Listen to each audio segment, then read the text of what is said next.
I suppose, national kasi ang PDP, ang Hugpong, regional lang. So baka it's a prelude. Di ba sabi ni Inday Sara, tatakbo, baka tumakbo yung tatlo, o baka yun.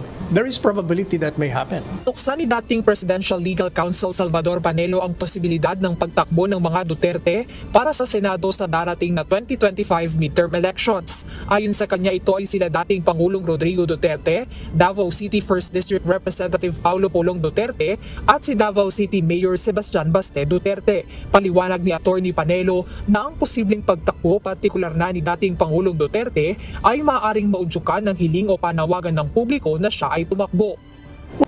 Hindi naman niya ikagugulat kung sakaling tatakbo talaga si dating Pangulong Duterte at nilinaw na ito ay hindi rin naman upang siraan ang kasalukuyang administrasyon. He responded to the people's clamoring demand for him to run in 2016. Hindi ba ayaw niya? Took me even 10 years to persuade, convince, to harass him.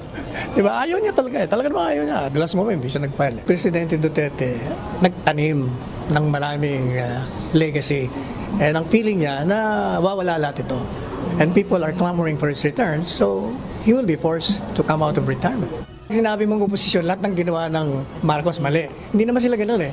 Pag tama, pareho ko rin. Pag tama ka, okay ka. Kahit na kaibigan kita, o kapartido kita, pag mali ka, talagang mali ka.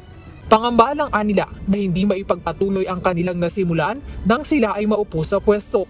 They are citizens of this country, very concerned of the welfare of the people. If they feel that the governance is wrong relative to the security, safety, and growth and development of the people, lalabas yan. Marami na silang pinunla na nangihinayang sila kung ito'y masira.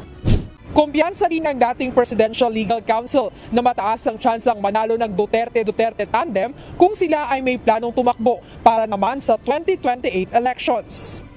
Pag nagdeklara kayong tatakbo kayong dalawa, magbabalikan lahat yung mga lumalaban sa inyo kasi alam nila overwhelmingly mananalo kayo.